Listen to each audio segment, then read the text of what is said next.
Hop, salut mes petits hippocampes et toutes mes félicitations aux garçons qui regardent la vidéo. Parce que chez les chevaux des mers, ce sont les mâles qui portent la descendance. Et d'ailleurs, en parlant de ça, vous savez qui va devenir daron incessamment sous peu? Quoi? Félicitations, Chris. Hein? Mais non, mais je parlais pas de moi, je parlais de Gustave, putain. Vous voyez ça? Ça va être son gamin. C'est un peu violent, mais tellement réaliste. Alors bon, du coup, revenons à nos moutons. Gustave, comment ça va? Content d'être futur papa?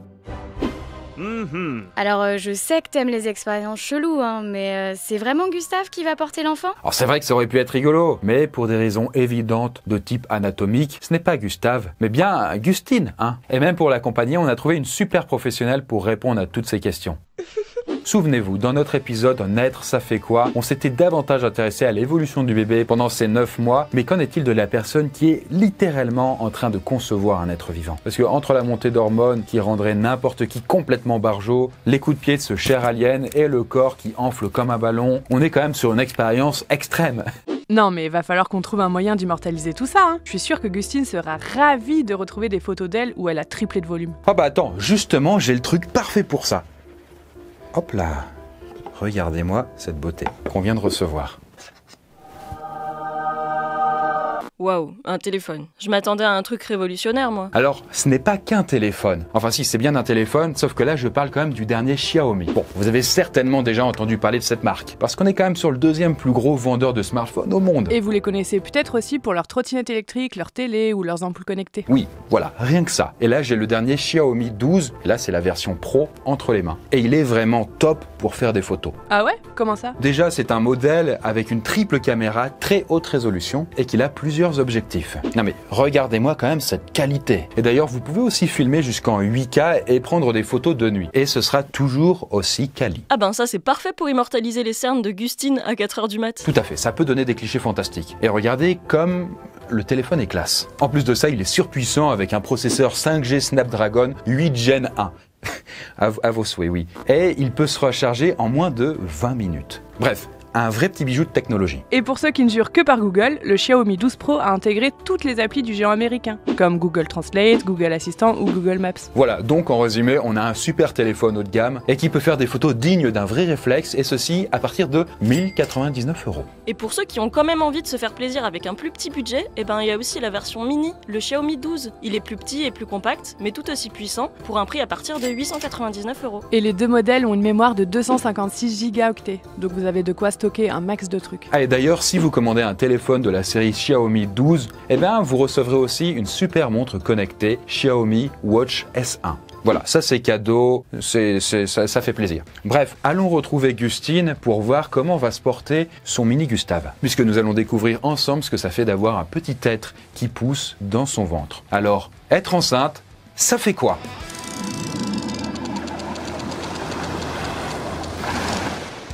Bon voilà, ça va faire une semaine que Gustine est enceinte. Mais ça, elle ne le sait pas encore. Attends, mais comment c'est possible de pas savoir qu'un alien grandit en toi? Ah bah ça, en fait, c'est parce que c'est encore trop tôt. À ce stade, même le test de grossesse est inutile, puisque le taux de gonadotrophine chorionique humaine, à savoir du coup l'hormone produite par le placenta en cas de grossesse, eh bien, est encore trop faible pour être détecté dans ses urines. En tout cas, moi j'en connais deux qui ont adoré participer à notre expérience du jour.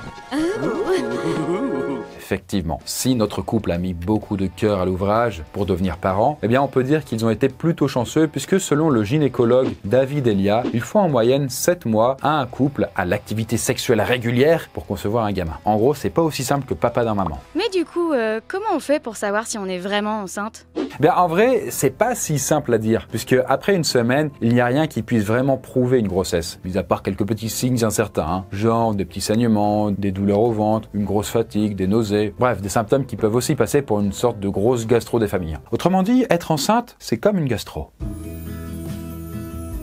Et puis on n'est même pas encore sûr que ce petit être voit vraiment le jour. En fait, c'est ce qu'on appelle la loi du tout ou rien.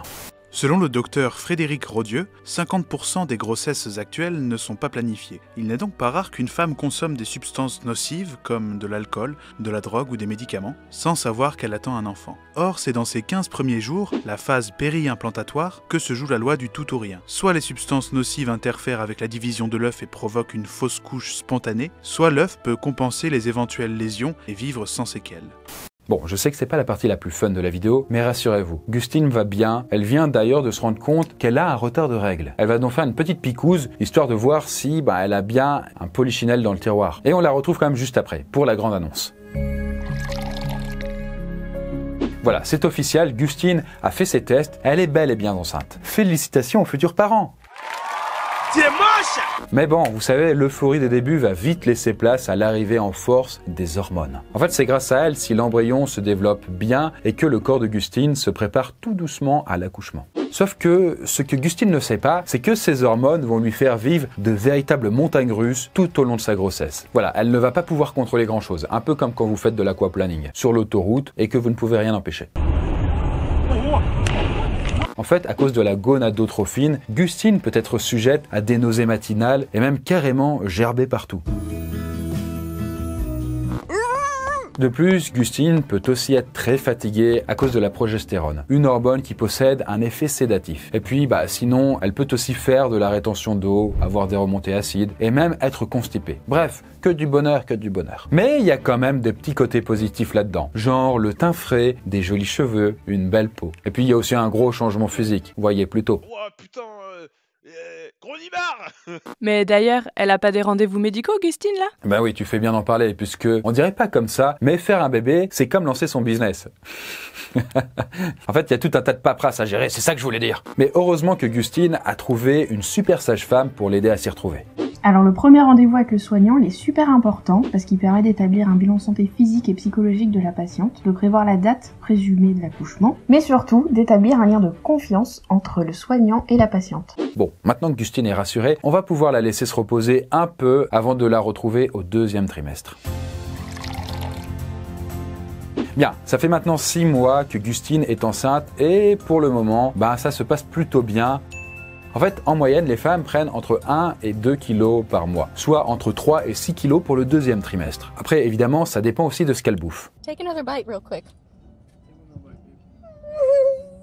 Parce qu'en plus de devoir changer sa garde-robe, Gustine va aussi découvrir que son centre de gravité s'est déplacé vers l'avant. Donc bonjour les douleurs au dos et les problèmes d'équilibre.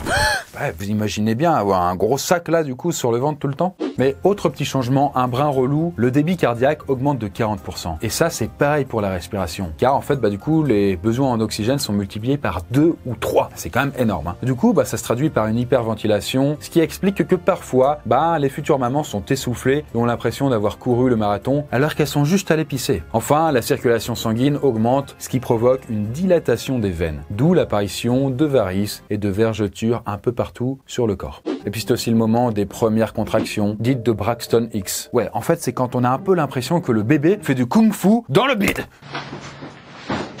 Et c'est en même temps à ce moment-là qu'on peut découvrir le sexe de l'enfant, et du coup de savoir si la chambre sera plutôt jaune moutarde ou vert marécageux. Mais c'est quoi ces idées pourries là? Ah écoutez, je sais pas, je me suis dit que ça allait un peu contre les stéréotypes quoi. Mais cela dit, est-ce que tu sais ce qui ferait du bien à Gustine là? Non. Eh bien, un bon gros coït. Lors du 2e trimestre, les futures mamans elles ont moins peur de faire une fausse couche, elles ont tendance à se détendre, à vivre plus sereinement leur grossesse. Avec les montées d'hormones, elles ont tendance à avoir plus envie de sexe, de tendresse et une libido au plafond. Bon, je crois que c'est peut-être le moment de les laisser un peu tranquilles et de les retrouver du coup dans 3 mois encore. Et bien voilà, c'est la dernière ligne droite pour Gustine qui voit enfin le bout du tunnel, si je puis me permettre.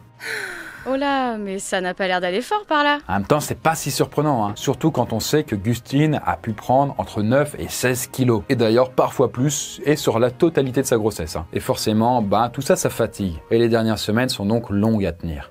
Lors de ces 3 derniers mois, l'utérus a continué de grandir, avant d'atteindre la taille de 30 cm. Maintenant que le futur bébé est presque complètement formé, il commence à appuyer sur des endroits stratégiques comme l'estomac et la vessie, ce qui peut provoquer des douleurs lombaires, des reflux gastriques et de fréquentes envies d'uriner.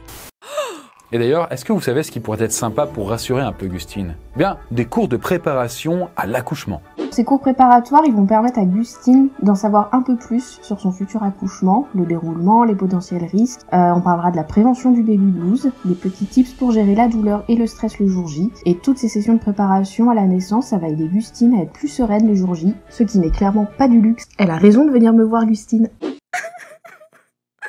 Pour elle, se met à chialer. Bah en fait, dis-toi qu'à l'approche de l'accouchement, ça remue pas mal de choses psychologiquement. Et notamment les angoisses vis-à-vis de la future naissance. Tout au long de leur grossesse, les femmes peuvent montrer certaines fragilités face à ce grand bouleversement, avec des carences affectives ou des traumas du passé qui remontent à la surface. Et ça, c'est sans parler du fait que, avec tous ces changements physiques, parfois importants, ça peut faire naître de gros complexes pas faciles à assumer. Évidemment, quand je dis tout ça, je parle évidemment de la prise de poids, qui d'ailleurs peut, chez pas mal de femmes, être difficile à perdre suite à l'accouchement. Et donc, comme la société a encore un peu tendance à croire qu'enfanter, c'est en gros le plus beau moment dans la vie d'une femme, ça peut être très compliqué à vivre quand on vit mal sa grossesse. Parce qu'on se dit que voilà, on n'est pas normal, que du coup, nous, on n'est pas comme toutes les femmes, blablabla, quoi.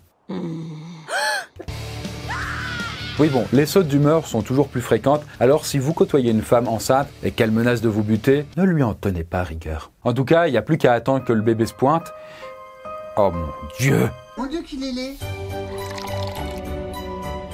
Ce qui est sympa avec la grossesse, c'est qu'à un moment, je vous le dis, ça se termine. Et ça tombe bien puisque après plus ou moins 40 semaines à subir des changements corporels pas toujours très fun, Gustine ne pense plus qu'à aller casser son œuf, à pisser une côtelette. Bref, elle veut accoucher.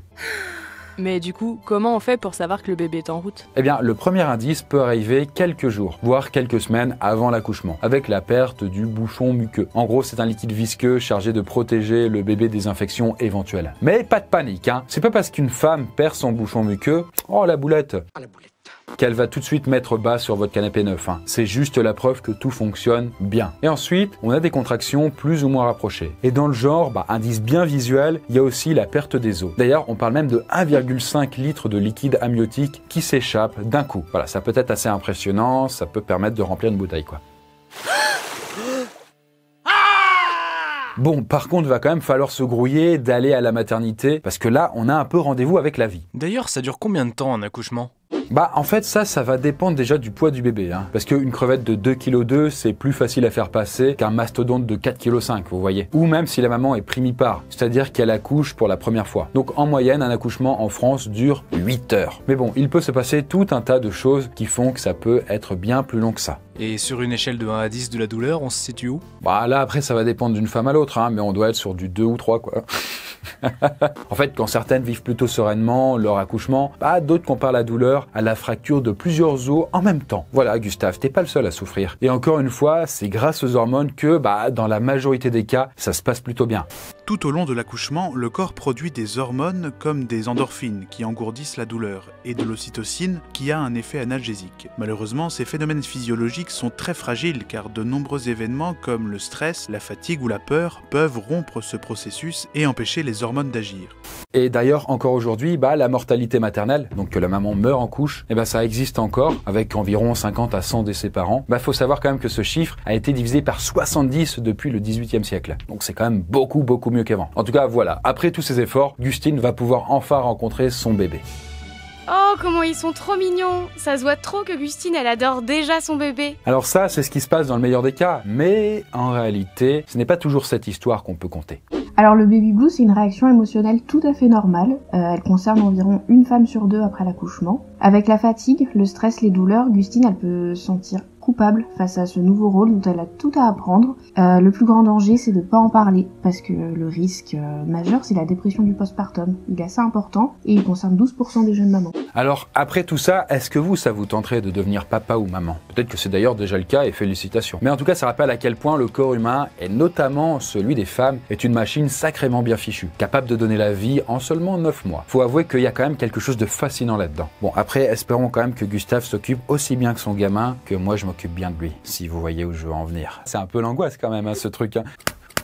En tout cas, si la parentalité fait le bonheur de nombreux parents, de plus en plus de couples ne souhaitent pas avoir d'enfants. C'est par exemple mon cas, je vous le dis comme ça ne m'intéresse pas. Je préfère me consacrer à d'autres choses dans la vie. Donc voilà, je fais partie de 7% des hommes, mais il y a aussi 5% des femmes qui ne souhaitent pas avoir d'enfants, selon les derniers chiffres de l'Institut national d'études démographiques. Et en même temps, dans un sens, n'est-ce pas cohérent de s'interroger sur son désir de faire des enfants, dans un monde où nous manquons déjà cruellement de ressources. Surtout quand on sait que, d'ici 2050, nous serons près de 10 milliards d'individus sur Terre à nourrir.